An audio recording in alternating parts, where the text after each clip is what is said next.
heavens opened up over the Dutchlands this past weekend and caused chaos, cancelling a whole host of fixtures. But what did that do to the rest of the table? We'll take a little look at it next.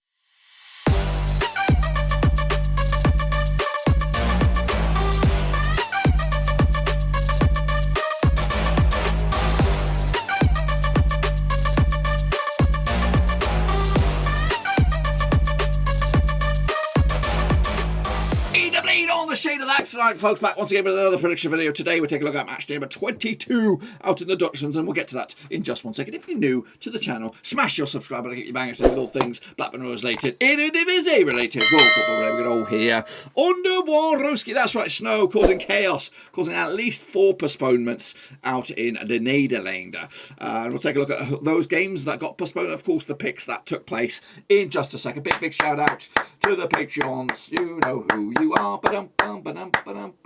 That's right.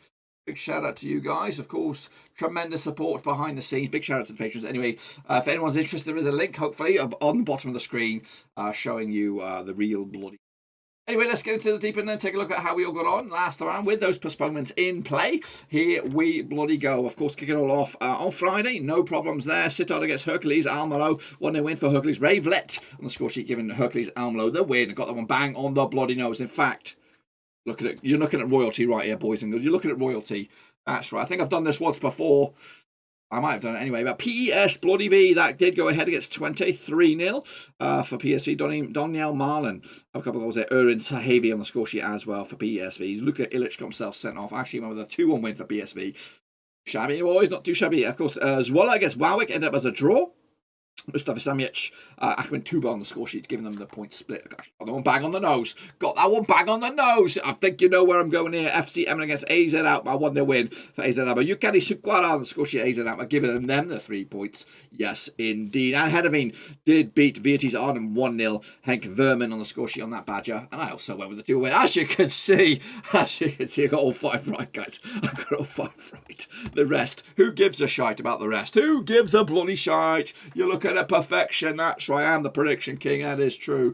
Of course, I've had a couple of nightmares recently, but this one shows you the quality is there. You can't teach perfection when you get perfection like this. I'm sure if the rest of the games would have went, they would have went my way anyway. Because I had the rub of the green, but of course snow got in the way. I'll take a look at the table as it stands now. There is a bit of a hodgepodgeness to this now. Of course, Ajax game in hand, of course, final game in hand, and all that kind of stuff. But as it is right now, Ajax are still top, 4 points clear of PSV, who have played a game more. Vitesse are in third, of course, AZ Alkmaar, and the rest of the chasing pack. Down the foot of the table, though, FC Emmen and Den Haag going down. Wilhelm II are also in that discussion as well. But let's take a look at you guys. Can you even shine my shoes? Can you even get anywhere near me? Not to on you, blah blah blah blah blah. Who cares? You got to be in this one, bottom one here. Unless if you're not, just forget about it. Jordan Landers, you did good, mate, but you're not did good as me. Ultra Omer also did good. I'll give you a round of applause because you're a patron. I do love the Patreons, but you're not good enough. Of course, Omer Escamille, you're good as well. You are good, but again, this week you're terrible. You're crap. You're crap. Come on then, Yannick Buster, terrible. Gaming Charlie, poop. Lion Panthers, also shocking. James BCFC, great. Oh, you're not so great because I'm perfect. Lars 123, you did okay, but you're not good really. Okay, you're terrible. Okay, Russell Frost, well done to you. You're good. I love you and all that, but you're cack. Of course, top 10 garbage, but you're good. We still love you. Of course, Shepherd, well done to you. You're good and all. We do. I can't knock you, Shepherd, but you're not as good as me today. All right, Jojo, well done. Thanks for your pick, but you're terrible. Not good enough. Koyabe Kamato, okay, you meet the benchmark, but not good enough. Matt Gunner, also okay. I'm sure not too bad. Imagine Monday, whatever. And of course, John. Forget about it, guys. Come on, you can't even get anywhere close. Look at your 2s, 3s, 4s. Boring. Where's your 5s? That's crowns for me. That crowns for me, son. That's right. Yeah, don't want to see me being perfect again, do you? Because I'm going to rub it in your faces. That's right. You don't see me. Perfect. 5 out of 5. Come on. You can't touch this. That's right. But Russell Frost is the king. If I'm not wearing the crown, he's wearing it. Those 3 guys are wearing it. But of course, I am wearing it. I'm wearing it with pride. Got a crown in the house. I've got a crown in the house. I should wear a tape. I'm wearing the crown, boys and girls. That's right. I am the king. Stupid. Forget about it. But let's look at the overall leaderboard. Who is actually wearing the crown in the grand scheme of things over in the Dutchland? It is Skimmer and Paul's Russell Frost with a 5-point percentage clearance of the nearest and dearest Matt Gunner. Of course, Imagine Monday had a nightmare down to second. Of course, Stevie also down in second alongside Young Russell. It's airtight though. Once you get past Russell Frost and the chasing pack, it could be anybody's guess between that. So again, cut his internet and you'll see things change. Anyway, hopefully the snow will go away. And I think it was just a bit of I got my family out in Germany. They told me they had a bit of snow and it was still snowing when I called them. Hopefully. I don't know when it's going to go away. Because over here, stateside, it's looking shit this whole week. Snow, freezing. So I don't know. But anyway, if it does go ahead, let's take a look at the games that are scheduled to take place this weekend. Kicking all off on Friday will be Waalwijk up against FC Emmen. The picture of the 18 times past 6 wins for Waalwijk. We got 9 wins for Emmen and 3 draws. But the last 6 sees 1 win for Waalwijk, 3 for Emmen and 2 draws. Last time around though in Waalwijk was a draw. And that was the last time they played. That was back in November 2019. 1-1 in the end. Hans Mulder and Scully, of course, got himself sent off. Silas Soga goal. Mikael de Leuve getting a goal for FC Emmen. Of course, that was the last time around. They haven't played each other this season for the first time. Emmen though have actually failed to win their last 23 matches on the road. And they've also failed to score their last 4 on the road as well. Heading into this, yep, absolutely shocking defeat. Actually, just 2 defeats in the past 6 games for Waalwijk. They've drawn the rest. On the flip side, 5 defeats in the past 6 games for FC Emmen. The only positive was a draw against Den Haag. Look at the bookies' odds on this one. What do we have at the bookies' odds? We have the RKC, even Stevens for the victory, 5-2. If you're Emmen, 30-5 is your draw. Of course, Emmen coming at you in rooted to the foot too. And a win for them. They could actually close in on Den Haag, but they got a lot to do. They actually haven't won all season. As for Waalwijk, they're up to 15th at the moment. And a win for them, they could close in on maybe 14th, but there's a bit of a gap. It is really, Emmen are down, I think. I think we're going to ultimately hold our hands up and say they're down. Den Haag, Wilhelm II and RKC Waalwijk battling out for that with one other relegation spot, so hopefully that. I've actually gone with Waalwijk on this one, of course, with a win to get the 3 points. Next, of course, Den Haag, taking, of course, PS Bloody V. Played each other 94 times, the past 12 wins for Den Haag. We've got 59 wins for PSV and 23 draws. But the last 6 sees nothing for Den Haag, 5 for PSV, 1 draw. Last round in Den Haag was a 3-0 win for PSV. That was scored back in February 2020. Around about this time last season, actually 15th of Feb 2020. Sam Lammers on the score sheet, Ryan Thomas as well. Cody Gakpo getting a goal for PSV. They also played each other in Eindhoven back in November. It was a 4-0 win. Eren Savi, Ryan Thomas again on the score sheet. Noni Maduke with a couple of goals. Den Haag actually failed to win their last 13 matches at home. PSV, they're scoring at least 2 goals in 9 last 11 matches. Coming into winning 4 of the past 5. Their only hiccup was a defeat to Feyenoord on the road. On the flip side, yep, bloody Den Haag without a win in 5, losing 3, drawing 2 at that last 5. A look at the bookies' odds on this one. Den Haag 10-1 for the victory, 11-2 draw at 92 on is your PS Bloody V. PSV coming at you in, of course, where are you? Where, of course, they are second in the table to win for them. They can close in on Ajax, but they can't get top of the pops. That is not there for the offering. Of course, Den Haag into 17th, but to win for them, they could actually go as high as 16th in the table. They ain't going to get it, though. 3-0 win for PSV to continue their recent dominance over Den Haag. Groningen taking on PEC Zwolle, of course, this weekend on Saturday as well. Played each other in the past 43 times, 26 wins for Groningen, 10 wins for Zwolle, and 7 draws. But the last 6, whatever the last 6, 2 for Groningen, 4 for PSC. Zwolle, no draws last time around in Groningen. Was a 2-0 win for Groningen back in September 2019. That's competitive action. Roman Pascal Ludqvist on the score sheet with Adrian Husrich as well, giving Groningen the win. They also played each other in Zwolle back in last season, but that doesn't really count. PEC does count, but it doesn't really count. PSC Zwolle have actually drawn the last 3 matches in Eredivise, actually unbeaten the last 4 in all competitions. Of course, as for Groningen, just 1 win in the past 4. That 1 was against Den Haag, a couple of games back. Also one of the postponements, of course, Groningen last weekend. A look at the bookies' odds on this one. We have Groningen coming at you. Even Stevens for the victory, 13-5 is your 13-5 is your away win. Of course, Zwolle coming at you in 13th. And win for them, they could actually go as high as 11th. Groningen are in 6th. The win for them, they could close in on 5th. And of course, they're going with Groningen on this one with a 2-1 win to take it to the house. Sparta up against Fortuna Sittard also this weekend. Let's get into this one then. Played each other 59 times, about 20 wins for Sparta, 19 wins for Sittard. Of course, 20 draws as core. Of course, over the history of this match. Of course, played each other in the last 6, so 3 for Sparta, nothing for Sittard. 3 draws, that's right. Last round in Sparta was in fact a draw back in January 2020. It was a 1-1 draw. Goals on the day. Jurgen Matiusz, on scores with Vitaly Damascan as well for Sittard. Heading into this, Sittard have actually won the last 3 away. Heading into this, and they've also scored at least 2 goals in those last 3. Just 1 defeat the past 3 games. And actually they've won 3 and lost 3 at the past 6, so an inconsistent kind of form, including the Dutch Cup. Without a win in 4, that's Sparta at the moment. Last time they suffered a win, or encountered a win, was a 1-0 win over Sittard back in 2021. They did play each other already this season. Sorry, they did play each other back in Sittard a couple of weeks back, and they won Sparta on the road. Look at the bookies odds on this one. What do we have the bookies odds? Sparta coming at you at 20-17 on for the victory. Nailed on home favourites. Of course, 30-5 is your 3-1 is your Sittard. Sittard coming at you in 11th. Better win for them. They could go 9th. Sparta are actually in 12th. It's actually beneath Sittard on the table. This one, better win for them. They could actually go above Sittard into 11th in the table. I've gone with Sparta as well, though. We're going to win to take the points. Next, of course, Heracles Almelo taking, of course, AFC Ajax, of course, leaders, champions, whatever you want to call them.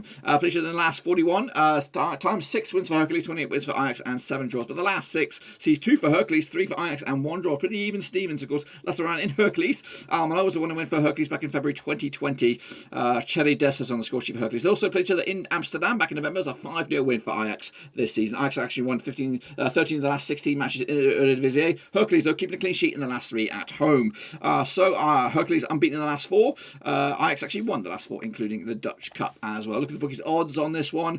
Heracles 81 for the victory, 10-3 on for your Ajax. 90-4 is your draw. Of course, Ajax coming to this top of the box and win or whatever. They could have the day off and they'll still be top of the box. Oh yeah, top of the box. And win for Heracles in 10th, though. They could go as high as 7th.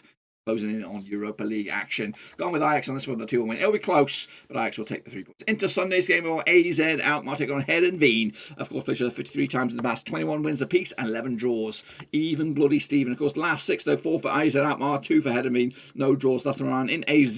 That was a 4-2 win for Heerenveen. That's right, Sven Botman on the score sheet, Rodney Congolo, Jens Odegaard, and Tjuan Kupperminers were big for OG. Ron Vlaar, Calvin Stengs on the score sheet for AZ Alkmaar. They also played each other in Heerenveen back in November. It's a 3-0 win for AZ Alkmaar. Heerenveen, though, keeping a clean sheet in the last 3 matches. Also failing to win, though, their last 7 on the road. Heading into this, so just 1 defeat the past 5 for them, losing to Heracles Almelo on the road, whereas AZ Alkmaar winning 3 and losing 3 at the past 6 games. Very, very inconsistent as well. Bookies odds, 94 on for AZ Alkmaar, 72 is your 11-2 is your Heerenveen. Heerenveen coming in 8th. They win for them. They could go 7th. Whereas AZ Alkmaar coming at you in 4th, and with them they could go 3rd in the table. Of course, I've gone with AZ Alkmaar at home on this one with a 2-0 win to take the house and 3 points. Next, of course, for Utrecht taking on VVV-Venlo. Of course, played each other in the past 49 times, 20 wins for Utrecht. We've got 15 wins for Venlo and 14 draws. But the last 6 sees 2 for Utrecht, 1 for Venlo, 3 draws. Last time around, though, in Utrecht was a 2-1 win for Venlo back in August 2019.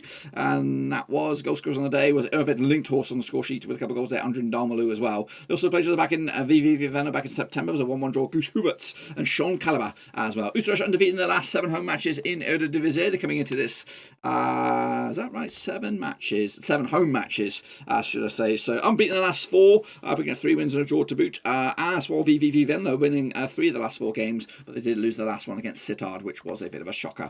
Of course, heading into this though, Utrecht 72 on for the victory, 92 is your draw, 72 is your long shots. That's VVV. Venlo coming into this in 14th. Win for them, they could go 11th. As for Utrecht, they come into this in 9th. And win for them, they could go 7th in the table. I've gone with Utrecht with the 2-1 win to take the 3 points. And, of course, move on up the table. Move the bloody chains into the final 2. Now we got Feyenoord up against Willem II. Played each other 91 times. About 64 wins for Feyenoord, 14 wins for Wilhelm, and 13 draws. But the last 6 is 4 for Feyenoord, 1 for Wilhelm, 1 draw, of course. Last round, though, in Feyenoord, it was a 2-0 win for Feyenoord back in March 2020. Jens Toenstra on the score sheet with Steven Bourgeois as well. Also played each other back in Wilhelm back in October as a 4-1 win for Feyenoord. So 3 wins on the spin for Feyenoord over Willem II. Of course, heading into this, Willem have actually failed to win their last 13 away matches, whereas Feyenoord undefeated in 18 last 19 home matches heading into this. However, 2 wins in the past 4 games, though, for Feyenoord in all competitions, losing to AZ Alkmaar, losing to was Heerenveen not too long ago, but they did beat PSV and they also beat Heracles in the Cup. As for their opposition, Wilhelm just 1 win in the past 5. That one was against FC Emmen. Big win for them to keep them believing that they'll stick around in the season. Of course, heading into this, bookies does 11-4 for Feyenoord, 4-1 is your draw, 5-15-2 is your Wilhelm. Wilhelm coming at you in the relegation playoff spot at the moment, and win for them, they could go 15th. As for Feyenoord, they are 5th in a moment, but a win for them, they could go 4th in the table. They have a game in hand, though, as well. So I've got to go with a 3-0 for Feyenoord, take the 3 points. Of course, with 3 goals. Next, of course, VT's Arne, who started off the season in fantastic form. Of course, had a bit of a nightmare at the moment. 3 games without a win. Heading into this one against 20, and they played each other 72 times in the past. 26 wins apiece, 19 draws, but the last 6 sees 4 wins for VT's, 1 win for 20, and 1 draw. Last round in VT's was actually in March last season. It was a 1-0 win for VT's Arnhem. J. Roy Grutt on the score sheet, giving them the win. Heading into this, 20 have actually failed to score in the last 4 matches. VT's undefeated in the last 11 home matches as well. They're coming into this, like I said, without a win in 3, 20 without a win in 6, picking up 3 defeats and 3 draws to boot. Look at the bookies odds. I'm sure they'll be nailed on favourites. VT's Arnhem for the victory on this one, 20-13 on. Yes, they are 3-1 as your draw, 4. 41 is your FC Twente. Of course, they're my boys. They're now 7th at the moment, and with them they can close in on 6th. VTs are 3rd, and with them they can close in on 2nd. Usually I'll back 20. I would have backed 20 on this one usually, but I'm going to go with VT time with a 2-1 win. Take the 3 points and get their season back on track. And that, my friends, is what I think will happen in matchday number 22 out in the Eredivisie. And this is what the table will look like at the end of it. Ajax will still be 4 points clear over PSV on. We'll also keep the Heat in 3rd. AZ Alkmaar to 4th as well. FC Emmen Den Haag going down as it stands. No change there. Willem II also in that sort of relegation scrappy-roo right there. I think your biggest movers. Who's your biggest movers? I don't know. Heerenveen going down. I don't even know. Trying to see who's the biggest mover. Sparta, nope. Not real much movement on the table, if I'm honest with you. There might be a couple of positions up and down, but not too much. But that's what I think will happen out in the match number 22. Be sure to get your picks in down below for your pickaroonies. And until then, though, be sure to give the video some love and smash that thumbs up. Give it a good old thumbs up. Share it with your buddies. Tell them all about it. Tell them to come on over. I know the season's it's a bit of a weird time of the season for people to join in and start the prediction league, but you can jump in anyway. You can start flexing this season, of course, and then you'll be back next season and we'll show us what you're all about if you're new and you're like prediction shit. You can jump in and, of course, flex your muscles, and you'll be back next season to take the title from me, of course. But anyway, be sure to give the video some love. And, of course, you can become the latest member of the Patreon gang by going here and showing your love for the channel by heading over there. But until then, though, be sure to give the video some love and smash the thumbs up, or smash subscribe. Check out the links, and I'll see you all next time.